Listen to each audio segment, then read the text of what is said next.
के रक्षा मंत्री ने ऐलान कर दिया है कि जल्द ही नए सैनिकों की भर्ती की जाएगी। इसमें रेगुलर के अलावा कॉन्ट्रैक्ट पर जवानों की भी भर्ती की जाएगी। इसके अलावा रूस ने अपनी सेना के तीनों अंगों के साथ साथ स्पेस वॉर यूनिट को मजबूत बनाने का भी फैसला किया है। और इसके पहले रूस किराए के फौजियों और कैदियों को हथियार थमाकर जंग के मैदान में बेचता रहा है।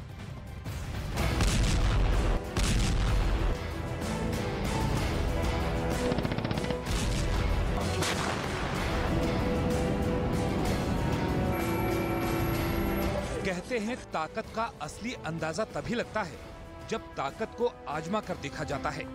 दुनिया का सबसे बड़ा मुल्क रूस अब तक यही समझ रहा था कि उसकी सेना दुनिया में दूसरी सबसे ताकतवर सेना है। हथियारों के मामले में भी रूस खुद को अमेरिका से कमतर नहीं आंकता।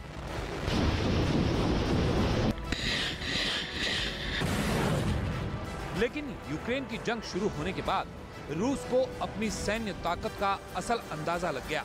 11 महीने की जंग के बाद रूस को अब एहसास हुआ है कि उसकी सेना को और ज्यादा ताकतवर होने की जरूरत है। रूस के रक्षा मंत्री सर्गेई शोइगु ने सेना की ताकत बढ़ाने के लिए यूक्रेन में रूसी सेना के कमांडर जनरल वॉलेरी गेरासिमोव सहित सैन्य प्रमुखों के साथ एक बैठक की। इस बैठक में रूस की सेना के विस्तार का फैसला लिया गया। बैठक के बाद रक्षा मंत्री सर्गेई ने कहा कि सेना के लिए नए हथियारों से लेकर जवानों की भर्ती तक के फैसले लिए गए। Критически важный объект Российской Федерации возможно только за счет усиления ключевых структур компонентов вооруженных сил.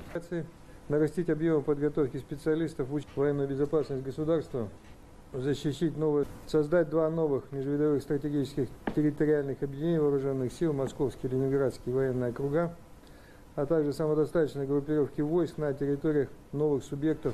दरअसल यूक्रेन के साथ जंग के 11 महीनों में जेलेंस्की ने रूस के अब तक करीब 1.25 लाख सैनिकों की मौत का दावा किया है। रूस की ओर से नए सैनिकों की भर्ती का ऐलान यूक्रेन के इस दावे को और मजबूती दे रहा है। इसलिए रूस ने अब न सिर्फ रेगुलर सोल्जर की भर्ती करने का फैसला किया, बल्कि कॉन्ट्रैक्ट पर सैनिकों की भर्ती का भी ऐलान किया है। यूक्रेन के साथ युद्ध में सैन्य उपकरणों की कमी न हो पाए, इसके लिए रक्षा मंत्री ने यह फैसला किया है कि रूस हथियार खरीद के समझौतों की तय मियाद तक हथियारों की आपूर्ति सुनिश्चित करेगा। रूस की सेना को मजबूती देने का ये फैसला क्रेमलिन से आए एक इशारे के बाद हुआ, जिसमें रूस के प्रवक्ता दिमित्री पेस्कोव ने एक प्रेस कॉन्फ्रेंस में सेना को मजबूत करने की जरूरत बताई थी। उन्होंने कहा था, रूस के खिलाफ पश्चिम द्वारा छेड़े गए छद्म युद्ध के कारण मॉस्को को अपनी सेना को मजबूत करने की जरूरत है। रूसी पुरुषों के लिए सेना में सेवा करने के लिए 1 वर्ष के लिए मसौदा आयु को स्थानांतरित करने के लिए दिसंबर में घोषित रक्षा मंत्रालय के प्रस्तावों पर काम किया जा रहा है। मौजूदा वक्त में रूस के पास दुनिया में सबसे ज्यादा परमाणु बम है, जबकि अमेरिका दूसरे नंबर पर है।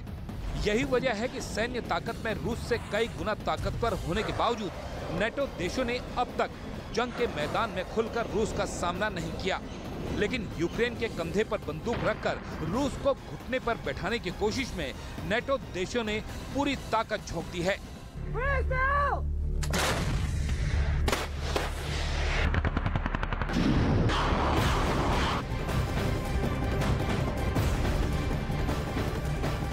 रूस की तरफ से नए और घातक हथियार तैनात किए जा रहे हैं। और वहीं दूसरी तरफ रूस के रक्षा मंत्री सर्गेई शोइगु ने यूक्रेन के कब्जे वाले इलाकों का दौरा किया है। इस वीडियो को खुद रूस की तरफ से जारी भी किया गया है, जिसमें संदेश दिया गया है कि रूस अभी शांत होने वाला नहीं है।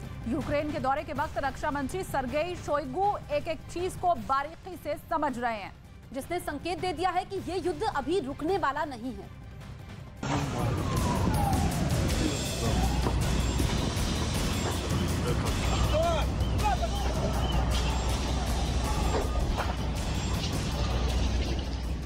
यूक्रेन में क्या इससे खतरनाक तस्वीर आपने देखी है? ज़ेलेंस्की के देश में क्या इससे बड़ी तबाही आपने देखी है? युद्ध के 1 साल होते होते पुतिन का गुस्सा अब लाशें उगल रहा है।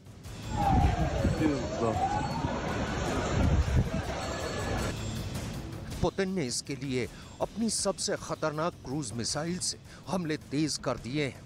ये है पुतिन की सुपरसोनिक क्रूज मिसाइल KH-22।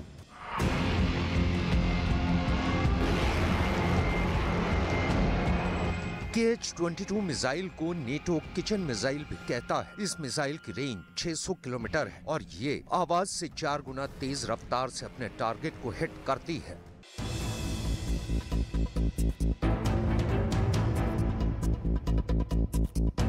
रूस की इस मिसाइल ने नीप्रो में 9 मंजिला इमारत का ये हाल किया।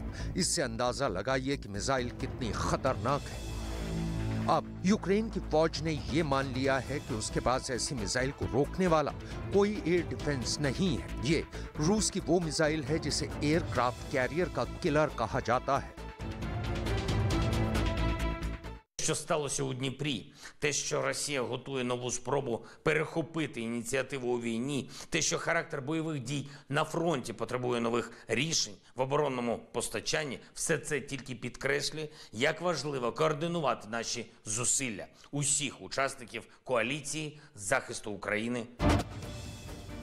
इस मिसाइल के इस्तेमाल होने का मतलब है कि रूस अपने बड़े बॉमर जैसे Tu-22M या फिर Tu-95 का इस्तेमाल भी यूक्रेन पर कर रहा है, क्योंकि ये मिसाइल इन दोनों बॉम्बर्स से लॉन्च की जाती है। इस मिसाइल के बारे में कुछ बातें आपको आगे बताएंगे। पहले रूस यूक्रेन युद्ध को लेकर 2 और बड़ी खबर देख लीजिए।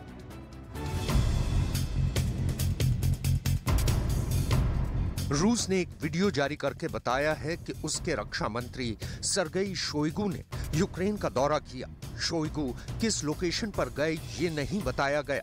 अटैक हेलीकॉप्टर से घिरा ये Mi-17V5 हेलीकॉप्टर यूक्रेन के किस मिशन पर था, ये सवाल पूरा पश्चिम का मीडिया तलाश रहा है। इसे लेकर बहुत बड़ा सस्पेंस कई घंटों तक बना रहा। सर्गेई शोइगु खिड़की के बाहर देखते रहे, मोर्चों को समझते रहे। रूस की फोर्स की सही पोजीशन उन्हें बताई गई, मैप भी दिखाए गए। ये हेलीकॉप्टर कहां उतरे, रूस की फोर्सेस ने इसका पता नहीं लगने दिया, क्योंकि ये दौरा बहुत ही हाई प्रोफाइल था। ऐसे हेलीकॉप्टर्स का काफिला कभी भी ज़ेलेंस्की के एयर डिफेंस मिसाइल का टारगेट बन सकता था।